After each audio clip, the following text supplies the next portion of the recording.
নমস্কাৰ সকলোকে ডিজি ইনফো আসাম চেনেললৈ পুনৰবাৰ স্বাগতম জনালো। আজি আপোনালোকৰ কাৰণে মোষ্ট ইম্পৰ্টেণ্ট ভিডিঅ' এইটো, কাৰণ যদি আপোনালোকে অৰুণোদয় 3.0 কাৰণে যদি আপুনি আবেদন কৰিছিলে বা আপোনালোকে অৰুণোদয়ত যদি আপোনাৰ টকা পাই আছিলে, কিন্তু এতিয়া এটা ডাঙৰ জাননী আহি গৈছে যে আপোনালোকৰ সকলোৰে ইতিমধ্যে অৰুণোদয় ৰিজেক্ট হৈ গৈছে। আপোনালোকৰ কিহৰ কাৰণে ৰিজেক্ট হৈছে আজি আপোনালোকক সকলোখিনি দেখুৱাব বিচাৰিছোঁ। আপোনালোকে সেইটো কেনেদৰে ঠিক কৰিব লাগিব, কাৰণ আপোনালোকৰ আধাৰ যদি দিছিলে বা তাৰ লগত ৰেচন কাৰ্ড দিছিলে, বেংক পাছবুক দিছিলে, ইতিমধ্যে সকলোৰে সেইবিলাক ইনভ্যালিড হৈছে। এতিয়া আপোনালোকে সেইটো কেনেদৰে ঠিক কৰিব, কাৰণ ইতিমধ্যে এটা ডাঙৰ নোটিছ আহিছে যিটো জাননী। মই আপোনালোক এই জাননীৰ দ্বাৰা সকলোখিনি আপোনাৰ কথা বুজাই দিব বিচাৰিছোঁ যে আপোনালোকে কি কৰিব লাগিব। তাৰ যিটো লিষ্ট ইতিমধ্যে আহিলে, আপোনালোকে সেই লিষ্টত আপোনালোকৰ নাম আপোনালোকে চাব পাৰিব যে আপোনালোকে কিহৰ কাৰণে ৰিজেক্ট হৈছে, আপোনাৰ আধাৰ কাৰ্ডটো কেনেকৈ ৰিজেক্ট হ'ল, আপোনাৰ ৰেচন কাৰ্ড কেনেকৈ ৰিজেক্ট হ'ল, বা আপোনালোকৰ বেংক একাউণ্ট ৰিজেক্ট হৈছে নেকি, সকলো ডিটেইলছ আজি আপোনালোকে দেখুৱাম। তাৰ লগতে আপোনালোকৰ যিটো লিষ্ট ইতিমধ্যে দিছে, যিটো লিষ্টত আপোনালোকৰ নাম ৰিজেক্ট আহিছে, সেই লিষ্টটো মই ডিছক্ৰিপশ্যন বক্সত দি দিম। আপোনালোকে তাৰ পৰা ডাউনলোড কৰি আপোনালোকে সকলোখিনি চাব পাৰিব যে আপোনালোকৰ কিহৰ কাৰণে ৰিজেক্ট হৈছে, আপোনালোকে কি কৰিব লাগিব। এতিয়া চাওক, প্ৰথমতে চাওক, মই আপোনালোকৰ এই নোটিছটো দেখুৱাব বিচাৰি আছোঁ যে নোটিছটোত কি লিখা আছে। ইতিমধ্যে চাওক, এইটো নোটিছ দিছে, যদি আপোনালোকে অৰুণোদয় 3.0 যদি আপোনালোকে আবেদন কৰিছিলে, তাৰ পিছত আপোনাৰ যিটো আধাৰ কাৰ্ড দিলে, মোষ্ট ইম্পৰ্টেণ্ট হৈছে আধাৰ কাৰ্ড। সকলোৰে আধাৰ কাৰ্ডটো ইতিমধ্যে ইনভ্যালিড হৈ গৈছে। তাৰ লগতে যদি ৰেচন কাৰ্ড দিছিলে আপোনালোকে সেই ৰেচন কাৰ্ডটো ইনভ্যালিড হৈছিলে, বা বেংক পাছবুকবিলাক ইনভ্যালিড হৈ গৈছে। গতিকে আপোনালোকে এই অৰুণোদয় 3.0 হওক বা পাই থকা সকলো যদি আপোনালোকে এনেকৈ প্ৰব্লেম হৈছে, তেতিয়াহ'লে আপোনালোকে এইটো শুধৰণি কৰিব লাগিব। আজি আপোনালোকে সেইখিনি কাম কৰিব লাগিব, নহ'লে আপোনালোকে অৰুণোদয়ৰ টকা আপোনালোকে আগলৈ লাভ নকৰে। কাৰণ আপোনালোকে জানে যে যদি আধাৰ কাৰ্ড যদি আপোনালোকে ইনভ্যালিড হৈছে বা ৰেচন কাৰ্ড ইনভ্যালিড হৈছিল, তেতিয়াহ'লে আগলৈ আপোনালোকে এই অৰুণোদয়ৰ টকা লাভ নকৰে। গতিকে আপোনালোকে আজিৰ পৰা সম্পূৰ্ণভাৱে আপোনালোকে এইখিনি ঠিক কৰি দিব লাগিব, তাৰপিছতহে আপোনালোকে অৰুণোদয় পাব। এতিয়া চাওক, অৰুণোদয়ত যদি আপোনালোকে আধাৰ কাৰ্ড যিটো দিছিলে, সেইটো আধাৰ কাৰ্ডত যদি আপোনাৰ আধাৰ কাৰ্ডৰ নাম্বাৰটো ভুল গৈছে, তেতিয়াহ'লে এইটো আপোনালোকে ইনভ্যালিড হৈ গৈছে। তাৰপিছত ৰেচন কাৰ্ডত যদি আপোনালোকে দিলে, এটা ৰেচন কাৰ্ডত যদি 2জন বা 3জনৰ নাম দিলে, সেইটো ইতিমধ্যে ৰিজেক্ট হৈ গৈছে। গতিকে আপোনালোকে ৰেচন কাৰ্ড হওক বা আপোনালোকৰ আধাৰ কাৰ্ডেই হওক বা আপোনালোকৰ যিটো বেংক একাউণ্ট দিলে, এইখিনি আপোনালোকে শুধৰণি কৰি দিব লাগিব।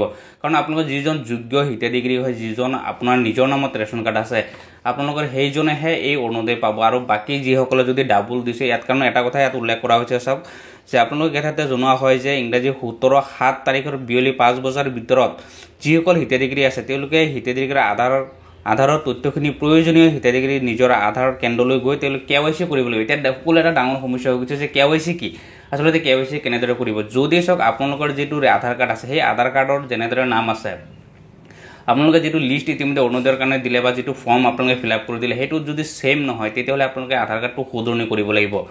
আৰু এতিয়া চাওক, যিটো আধাৰ কাৰ্ড আপোনালোকে দিলে, যদি সেইটো আধাৰ কাৰ্ডত নাম ভুল হৈ আছে বা আপোনালোকৰ আধাৰ কাৰ্ডটো যদি ইনভ্যালিড হৈ গৈছে বা ছাছপেণ্ড হৈ গৈছে, তথাপি আপোনালোকৰ ইনভ্যালিড আহিব, তেতিয়াহ'লে আপোনালোকে এইটো কেনেদৰে ঠিক কৰিব বা আপোনালোকে KYC কেনেদৰে কৰিব। চাওক, KYCটো হৈছে এইটোৱে, চাওক, যদি আপোনালোকৰ আধাৰ কাৰ্ডটো ইনভ্যালিড বা ছাছপেণ্ড হৈ গৈছে বা নামটো শুধৰণি কৰিব লাগে, তেতিয়াহ'লে আপোনালোকে আধাৰ চেণ্টাৰত গৈ পেলাই আপোনালোকে আপডেট দিব লাগিব। যদি আপোনালোকৰ সকলো ঠিকেই আছে, কিন্তু আধাৰ কাৰ্ডটো যদি আপোনাৰ কাম কৰা নাই, তেতিয়াহ'লে বায়'মেট্ৰিক আপডেট দিব লাগিব। সেইটো আপোনালোকে আধাৰ চেণ্টাৰত গৈ পেলাই আপডেট দিলে সেইটো আপোনালোকৰ ঠিক হৈ যাব।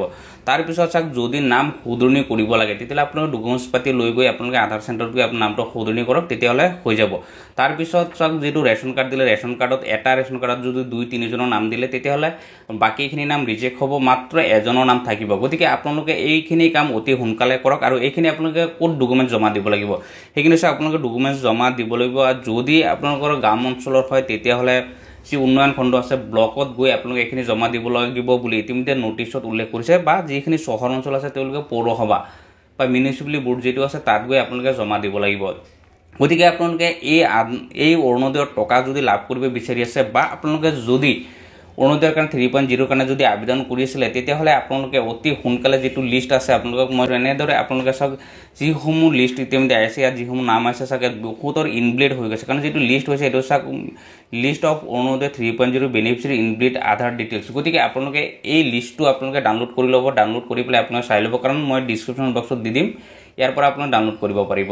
ডাউনলোড কৰি পেলাই আপোনাক চাই পেলাই আপোনালোকৰ ইয়াত কি প্ৰব্লেম হৈছে, আপোনালোকে সেইখিনি অতি সোনকালে আপোনালোকৰ য'ত জমা দিব লাগে আপোনালোকে তাত জমা দিব।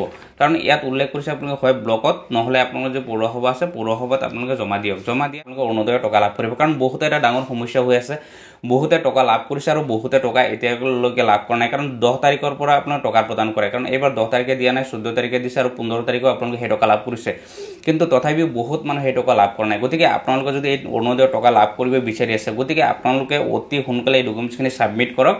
তেতিয়াহ'লে নেক্সট হয়তো অহা মাহত বা 2-1 মাহৰ ভিতৰত আপোনালোকে অৰুণোদয়ৰ টকা আপোনালোকে লাভ কৰিব গতিকে এটা ৰিকুৱেষ্ট থাকিল আপোনালোকে যদি নতুনকৈ চাই আছে চেনেলটো ছাবস্ক্ৰাইব কৰি ভিডিঅ'টো লাইক আৰু এটা শ্বেয়াৰ কৰিব তাৰ লগতে আপোনালোকৰ কিবা সমস্যা হৈ আছে কি প্ৰব্লেম পাইছে আপোনালোকে ভিডিঅ'ত এটা কমেণ্ট কৰিব তেতিয়াহ'লে আপোনালোকৰ বাকীখিনি মই প্ৰব্লেম সলভ কৰিবলৈ মই চেষ্টা কৰিম